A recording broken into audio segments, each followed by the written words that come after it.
ഇന്നത്തെ പ്രധാന വാർത്ത നോക്കിയാൽ കടുവ സെൻസസിന് പോയ വനപാലകനെ കാട്ടാന കൊന്നു എന്ന അതിദുഃഖകരമായ വാർത്തയാണ് പുറത്തുവരുന്നത്. കൂടെ ചില നിർണായകമായ വാർത്തകളുമുണ്ട്. നോക്കാം ഇന്ന് ഇതുവരെയുള്ള പ്രധാന വാർത്തകൾ. ആദ്യം തലക്കെട്ടുകളിലേക്ക്. കടുവ സെൻസസിന് പോയ വനപാലകനെ കാട്ടാന കൊന്നു. നിർത്തിയിട്ട ടാങ്കർ ഉരുണ്ട് നീങ്ങി യുവാവിന് ദാരുണാന്ത്യം. ഇൻഡിഗോ സിഇഒയെ മാറ്റാൻ സമ്മർദ്ദം, അധികൃതരെ വീണ്ടും വിളിച്ചു വരുത്തി. ദേശീയപാത ഇടിഞ്ഞു താന്നതിൽ നടപടി, കരാർ കമ്പനിക്കെതിരെ താൽക്കാലിക വിലക്ക്. വാർത്തകൾ വിശദമായി.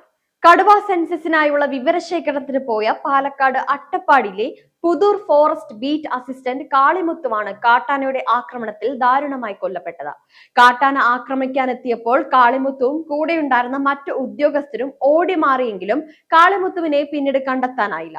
കൂടെയുണ്ടായിരുന്ന ഉദ്യോഗസ്ഥർ അറിയിച്ചതിനെ തുടർന്ന് നടത്തിയ തെരച്ചിലാണ് മുള്ളി വനമേഖലയിൽ നിന്നും കാളിമുത്തുവിന്റെ മൃതദേഹം കണ്ടെത്തിയത്. കടുവ സെൻസസ് എന്ന് പറയുന്നത് ഏറെ ദുഷ്കരമായ ഒരു കാര്യമാണ്. അവർ 5 സംഘമായിരുന്നു ഇതിന് പോയത്. തുടർന്ന് കാട്ടാനയെ കണ്ടതോടെ ഇവർ ചിതറി ഓടുന്ന സമയത്ത് ഇത്തരത്തിൽ ഇവർ പിന്നി പോകുന്ന ഒരു സാഹചര്യം ഉണ്ടായി. കാളിമുത്തുവിന്റെ പുറകെ കാട്ടാന വരികയും ചവിട്ടി കൊലപ്പെടുത്തുകയുമാണ് ചെയ്തത്. 48 വയസ്സാണ് കാളിമുത്തുവിന്റെ പ്രായം.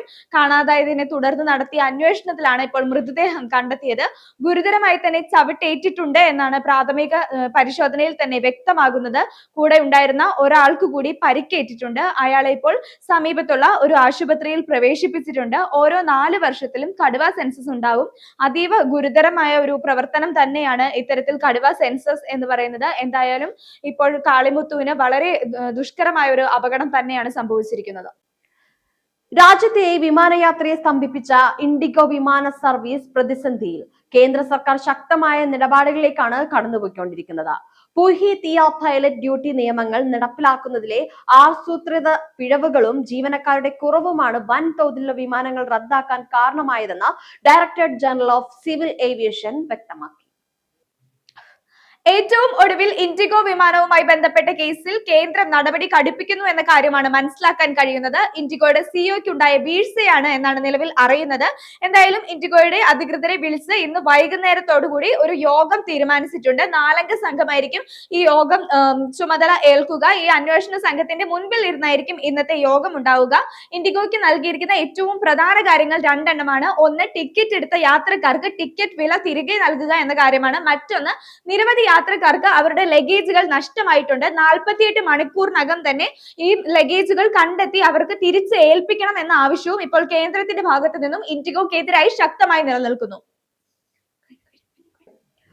നിർത്തിയിട്ട ടാങ്കർ ലോറി തനിയെ ഉരുണ്ടു നീങ്ങി യുവാവിന് ദാരുണാന്ത്യം. ചെരിവുള്ള സ്ഥലത്ത് ഡ്രൈവർ നിർത്തിയിട്ട ടാങ്കർ ലോറിയാണ് പെട്ടെന്ന് നിയന്ത്രണം വിട്ട് മുന്നോട്ട് നീങ്ങിയത്.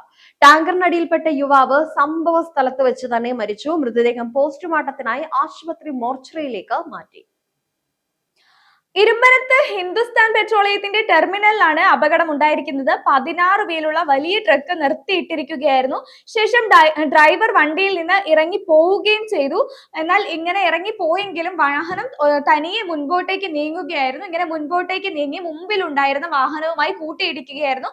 മുമ്പിലുണ്ടായിരുന്ന പെട്രോളിയം വണ്ടിയുടെ അടിയിൽ കിടന്ന് ജിഷ്ണു ജോലി ചെയ്യുകയായിരുന്നു. വാഹനത്തിന്റെ തകരാറുകൾ പുനർക്രമീകരിക്കുന്നതിനിടയിലാണ് ഇത്തരത്തിൽ വാഹനം ഉരുണ്ടു വന്ന് ഈ ജോലി ചെയ്തുകൊണ്ടിരുന്ന വാഹനവുമായി കൂട്ടിയിടിച്ചത്.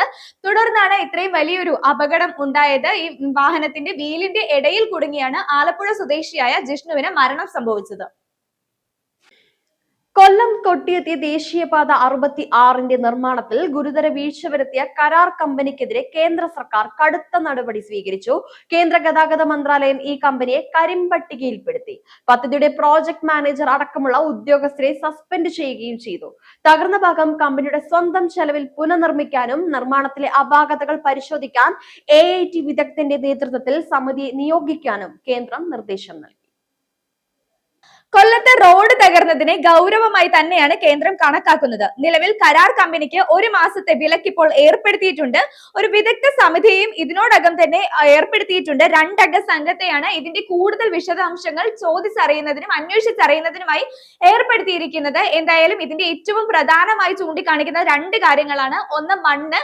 ആ മണ്ണിൻ ബലക്കുറവുണ്ടായിരുന്നു എന്ന കാര്യമാണ് ഏറ്റവും പ്രധാനമായി പറയുന്നത്. മറ്റൊന്ന്, ഇതിന്റെ അറ്റകുറ്റപ്പണികൾ നടത്തുന്നത് ഏറ്റവും അടിസ്ഥാനപരമായ കാര്യങ്ങൾ അല്ലെങ്കിൽ ഈ പ്രദേശത്തെ വിലയിരുത്തിയുള്ള മറ്റു കാര്യങ്ങൾ ഒന്നും തന്നെ അന്വേഷിക്കാതെയാണ് ഇത്തരത്തിലൊരു കാര്യം ചെയ്തിരിക്കുന്നത് എന്നാണ്. ഇതിന്റെ അടിസ്ഥാനത്തിൽ ഇപ്പോൾ ഈ പ്രവർത്തനം നടത്തിയ കമ്പനിക്ക് 1 മാസത്തെ വിലക്കാണ് ഇപ്പോൾ കേന്ദ്രം ഏർപ്പെടുത്തിയിരിക്കുന്നത്.